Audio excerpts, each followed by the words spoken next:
So let's say you wake up one morning, open your email, and there it is, a meeting invite from HR. No subject line, just quick chat at 9 a.m. You already know. We all know what quick chat means. And here's the thing, this isn't even a rare story anymore. This is Tuesday for millions of people right now. Tech workers, accountants, marketers, lawyers, people who spent years building a career, getting the degrees, doing everything right, and still getting the rug pulled. So today, we're not going to panic about it. We're going to talk about what you actually do, not the motivational poster stuff, the real stuff. First, let's just be honest about what's happening. Companies are replacing people with AI. Not all jobs, not all at once, but enough, and fast enough, that if you're not paying attention, you will get caught off guard. And the crazy part? Most people's response to this is to update their resume and hope for the best, which is like your house catching fire and your plan being to buy a nicer fire extinguisher. The resume thing is fine, but it's not a strategy. It's just delaying the same problem by a few months. What actually changes your situation is building things outside of a job. Let me explain what I mean. There's a version of you that is an employee. That version trades time for money, relies on one company for income, and prays that company doesn't get hit by the next wave of automation.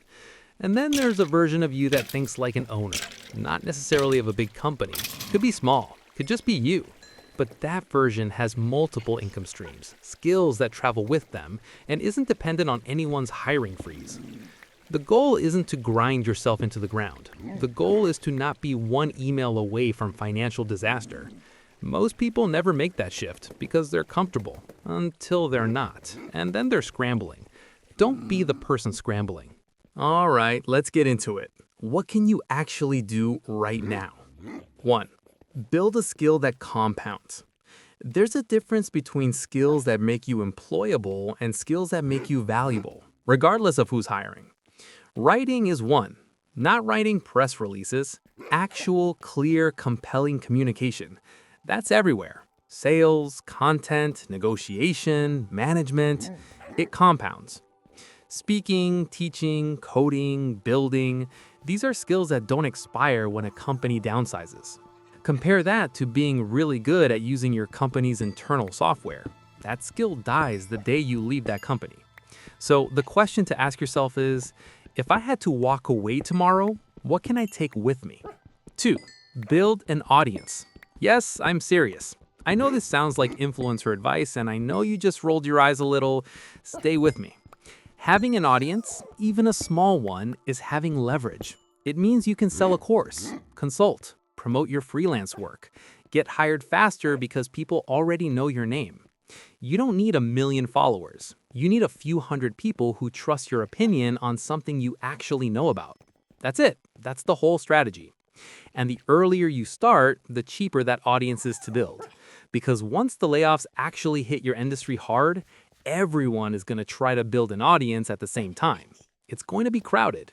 Be there before the crowd. 3. Understand money differently. Most people's relationship with money looks like this. Get paid, spend, save a little if there's anything left, repeat. That works when jobs are stable and predictable. It doesn't work when your income can disappear in a quick chat. Building an emergency fund is step 1. But the step most people skip is building even one small income source that isn't tied to being employed. Could be freelance work on the side, could be renting something, could be a digital product, could be something stupidly simple like consulting 2 hours a week for someone in your field. The point isn't the amount. The point is proving to yourself that money doesn't only come from a paycheck. Once you see that actually lands differently in your brain, the anxiety around layoffs changes completely. 4. Get visible in your field. This one is underrated. The people who get hired fast after a layoff aren't always the most qualified. They're the ones who were already visible, who commented on things, posted things, showed up at things, talked to people. Your next job, client, or collaborator is probably already in your network. They just don't know what you're doing because you've been heads down in a job for 2 years and forgot to exist online. Fix that. Not in a cringe way, just exist. Share opinions, write a post, talk to people in your field like a human being. It takes like 20 minutes a week and it pays off enormously when things get uncertain. Now look, I'm not going to pretend this is easy. Some of you are already stretched, working a full-time job, maybe a family, maybe debt.